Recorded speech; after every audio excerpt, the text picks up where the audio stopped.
j'ai pas le poids de l'histoire d'une famille à porter, j'ai pas un nom à porter. C'est moi qui suis en train d'écrire mon histoire. Donc je pars de zéro quelque part. J'ai toujours su que je vivrais un jour à Irancy. Ma mère a coutume de dire que j'ai été baptisé non pas à l'église mais dans une cave à Irancy et j'avais 3 semaines avec du ratafia qui m'a été versé sur le front. Dans l'Yonne, Irancy est un amphithéâtre de vignes. Un village où vivent 250 habitants et des secrets qui se transmettent depuis toujours. C'est ici que Clément, 31 ans, a déposé ses bagages. Bon, il est parisien d'origine, mais il a une famille issue d'Irancy. Du coup, il venait à chaque vacances au village. Et c'est comme ça qu'on s'est fréquentés. Ah, c'est un artiste. Ancien étudiant en géographie, passé par le monde de la sérigraphie, il troque les encres pour la vigne après un détour à la Vitie-de-Beaune. Mais son âme artistique n'a jamais vraiment disparu. Ses étiquettes sont devenues ses toiles et ses mots prolongent la poésie dans le vin. J'ai toujours un petit mot aussi à écrire sur mes étiquettes parce que j'aime bien. J'ai toujours sujet à interpréter les manières un peu poétiques. Je suis un peu moins pragmatique que beaucoup de mes collègues. Mais étant donné que je ne suis pas issu du milieu de la vigne, mon passé me permet d'avoir une approche parfois un peu différente. Moi, je fais un peu partie de ceux qui se sont réorientés avec le Covid, quoi. J'ai fait les vendanges en 2020, que j'avais déjà fait auparavant, mais j'avais pas la même approche. Il a fait très très sec pendant 3 mois, donc il y a eu très peu de récolte, mais ça m'a pas dérangé. Et je me suis dit, il y a peut-être un truc à faire. La vigne, on la suit tout au long de l'année. Et ce qui est compliqué, c'est de jouer avec la nature, parce qu'on n'en est pas maître. Et du coup, il faut impérativement apprendre à travailler avec elle. Et parfois, elle nous met des coups durs. Et il faut savoir répondre avec les outils que l'on a pour faire face à ce qu'elle nous impose, quoi.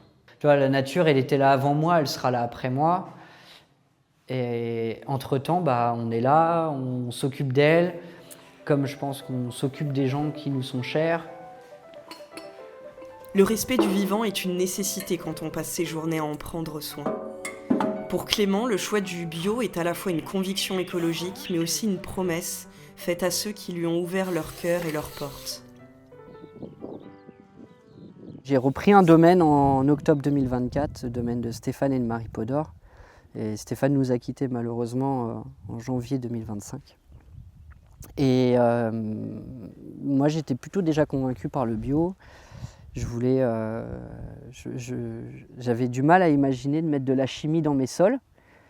De la chimie qui, on sait, a quand même un impact sur la vie des sols. Et j'en voulais pas. Stéphane m'a tellement répété que le cancer qu'il a eu et qui a eu raison de lui malheureusement est sûrement dû, c'est selon ses dires, aussi aux produits qu'il a pu mettre dans les vignes pendant des années. Moi, ça m'a mis un petit coup de froid quand même. Donc je sais que la culture de la vigne en bio est possible. On va chercher plutôt les structures du fruit, côté un peu croquant. Le César, c'est un vieux cépage historique d'Irancy. Où habituellement, c'était un cépage plutôt rustique, plutôt assez tannique, très coloré d'ailleurs, la preuve. Les couleurs sont plus sombres et plus profondes. Rouge qui tache. Rouge qui tache un peu, ouais. Mais ça n'a rien à voir avec ce qu'on a goûté avant. Ouais. C'est pas la même variété, c'est pas le même cépage, hein. Mais ici, encore plus que le cépage, c'est le temps qui impose son respect. Il y a une parcelle de vigne, j'ai un bout de vigne qui a été planté en 1936 en fait. Et j'ai un vendangeur qui m'a dit quelque chose qui était assez beau pendant les vendanges 2025. Il me dit, j'arrive pas à imaginer ce que ces gens ont pu vivre les années les unes derrière les autres. Et ça fait totalement écho à l'émotion en tout cas que j'essaye aussi de retranscrire moi dans mes vins, quoi.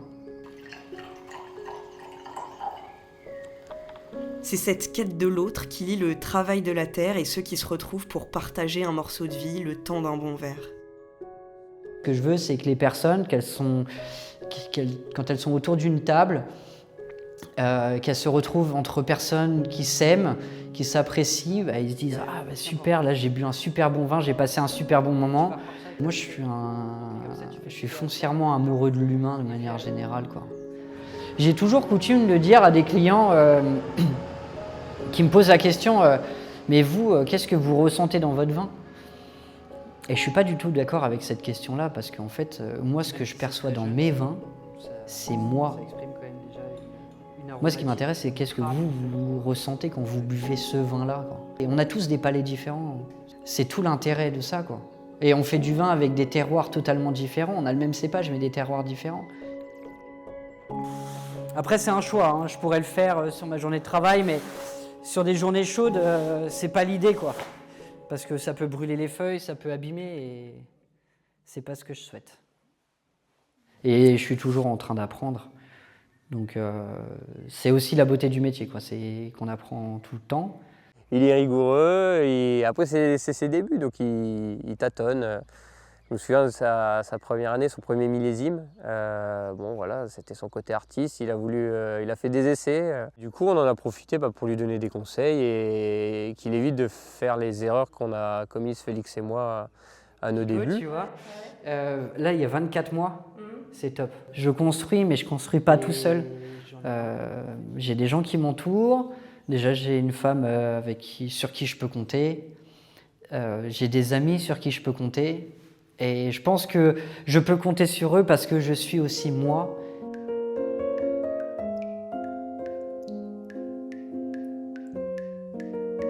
Mais moi j'ai des souvenirs, mon père c'était plutôt lui qui cuisinait à la maison.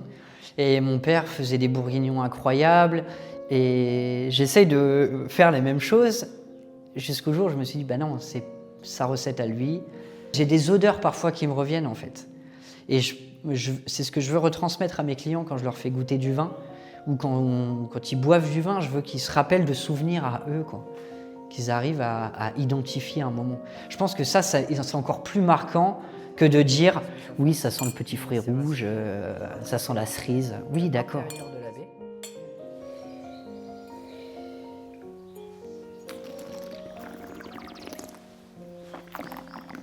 Là, il est tout à peine froid. Clément insuffle un nouvel élan à cet héritage qu'il chérit.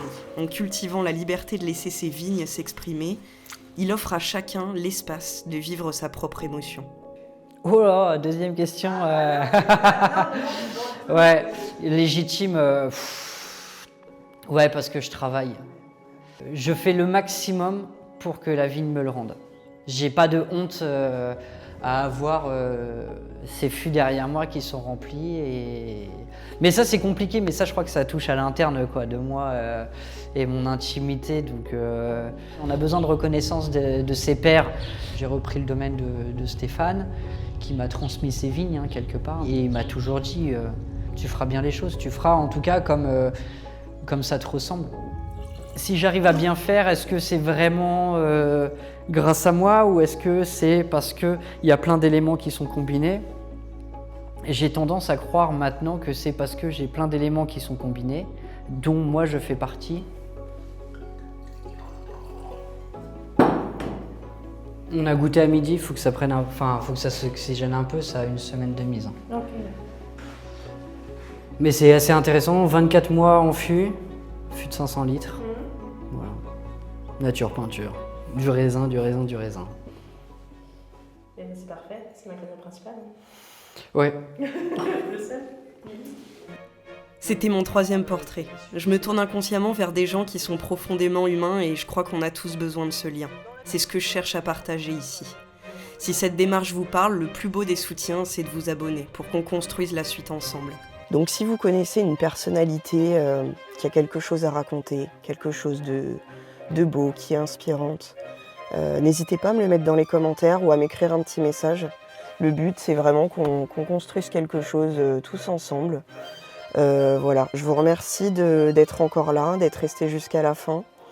Et puis je vous dis à très vite.